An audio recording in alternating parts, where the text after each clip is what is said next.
What up, Dokkan Hunters? I have some sarcastic breaking news for you. There is a part 1 and a part 2 on this campaign. What? Yes, there is a part 2. Don't worry, folks. Everything that you thought was forgotten is going to be dropping in part 2. So we're going to be going over everything that is coming up for the remainder of this part 1, and then we will go into part 2. Why is there a part 2? Because that's just how it is at this time of the year. Coming off of a joint Sand-Day celebration and going into a joint Golden Week, there is one moment's reprieve that happens for the month of April. April 1st to April 27th is a global campaign that has a part 1 and a part 2. That is exactly how things are playing out this year as well, March 31st to April 27th. So there will be a part 2. As of me posting this video is the 6th of April. That is not even halfway through the first half, which is why we have not been given any indication of a part 2. But don't worry, folks, we will get it, and that will be where everything else drops. Going from the top here, the Dual Dokkan Festival banner. We already got the Clash that is released. You got 25 days to take care of that. Then we've got, this is the first and real present danger that is happening on Global. These support banners. Normally, these units would be considered very valuable, but now, given how the category meta is in full swing, the amount of times you're going to be running a full int type team or a full tech type team are very limited outside of maybe Super Battle Road, or maybe if you're a content creator trying to make videos. So when it comes to these types of units and their support, their overall value has diminished over the years. They are not must-haves anymore. Even though they provide a 50% boost, there are other units that provide a similar boost of equal value or a little bit less, but are still more valuable on this current landscape in Dokkan because of what they can do. For example, Third Form Frieza is a monster both offensively and defensively, while also boosting the category of sworn enemies. That extends further than simply the Extreme Int type, which is what the Scouter Vegeta can do. The Gohan can boost Super Int. So these units are very niche, very specific in who they help, and overall don't contribute a whole lot in terms of some of the endgame content now. So be very careful when considering if you want to summon on these. You're going to have to summon on full price. You only get one Kai back, and you are going to be spending whatever stones you are trying to save up for Golden Week or the 7-year anniversary. So buyers beware. Coming up on the 7th as well is the Extreme Z area for the free-to-play Majin Buu Saga units. This is the gift that keeps on giving, people. Free-to-play on the Majin Buu Saga category is fantastic. Every unit with their EZA is very good. So if you guys haven't done this, if you're new or free-to-play, that right there is a ton of content for you. All of these units, all of these events feature valuable free-to-play units that can boost your team's value overall, so definitely get them all done. It's going to take you some time, but it's worth it, trust me. You're going to have to select from this pool of units, and then also these guys specifically on those individual stages. Coming up next is also Super Battle Road that will be dropping on the 7th night as well. Super Battle Road 55, Android Cell Saga. This one is a doozy because finally we get to see LRAGL Super Saiyan 2 Gohan actually trigger his active skill. One of the worst active skills in the entire game can finally have his active skill be used on an event that caters to this category. So I'm going to be showing you some of the sample teams that I put together. If you guys want to try out some of these, feel free. They are not fully optimized. I will go in more detail about how these builds work in upcoming videos, but for right now, just take a look. We got a Trunks team, full Bond of Master and Disciple, full Vegeta, not full Vegeta, but Mastered Evolution and Pure Saiyans. We got a full Cell team, full Android 17-18 team. We've got a Kamehameha team, both good guys and bad guys.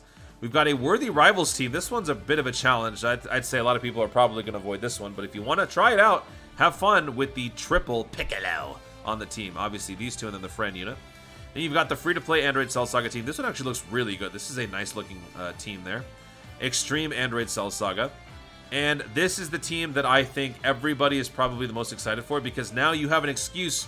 I'm being sarcastic. You have an excuse to run Int Android 16 and AGL Gohan together. With that, you can trigger this active skill a whole lot more consistently. It can be active when HP is 58% or less.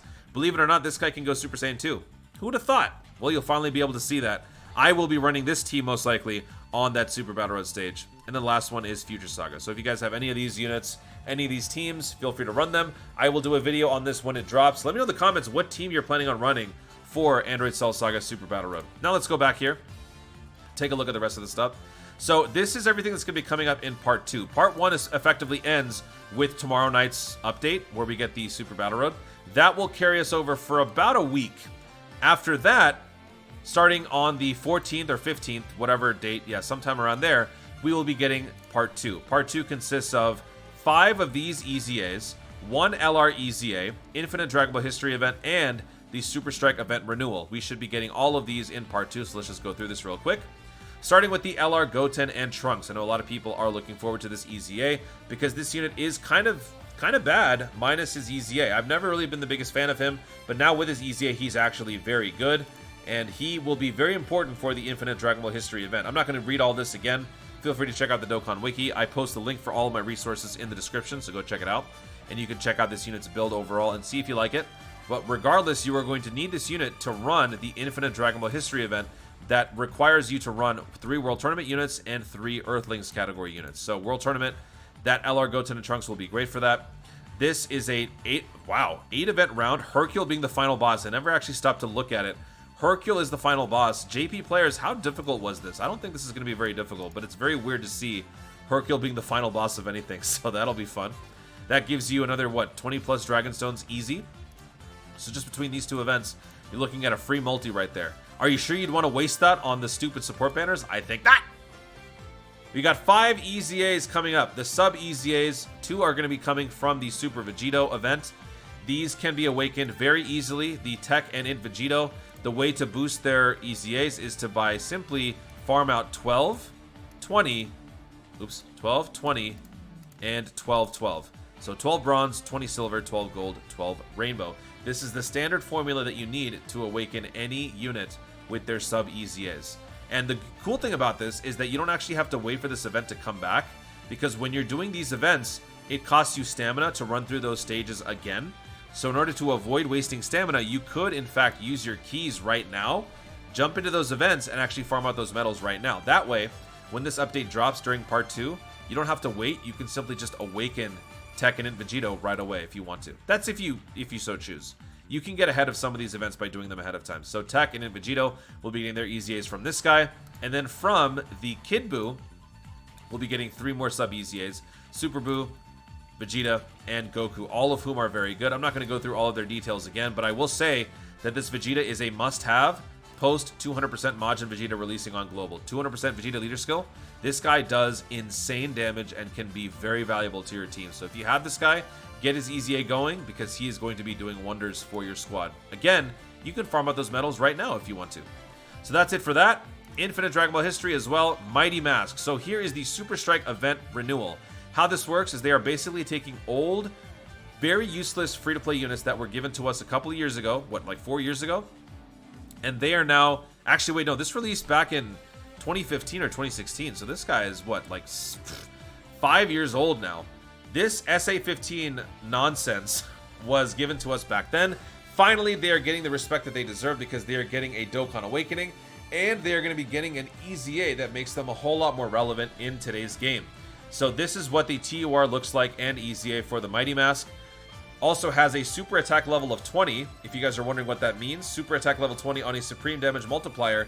That is basically a poor man's version of the immense damaging attack. So this is basically a free-to-play immense damaging unit that can raise attack and defense, gain even more stats. I'm not going to go over all of this again. I've talked about this in other videos. But what I'm trying to say here is this now gives you the opportunity to go through every single Super Strike event and farm out all of those units, get their SA5s ready, so that you can have their units ready to go when they get their EZAs. There are a ton of these. In fact, okay, let's see, 4, we got 5, actually 6, because this guy counts as 2. I don't know if they actually count that.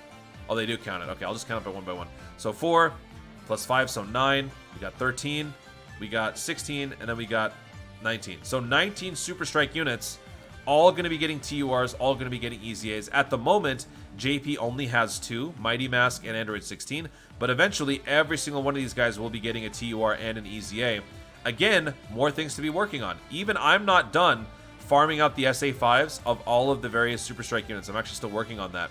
And this is a process that will take a long time, because unfortunately, these medals do require some World Tournament medals. So if you guys actually care about these guys, you're going to want to be farming out those Turtles and Bulma medals from the World Tournament. So that's going to be taking you a couple of runs.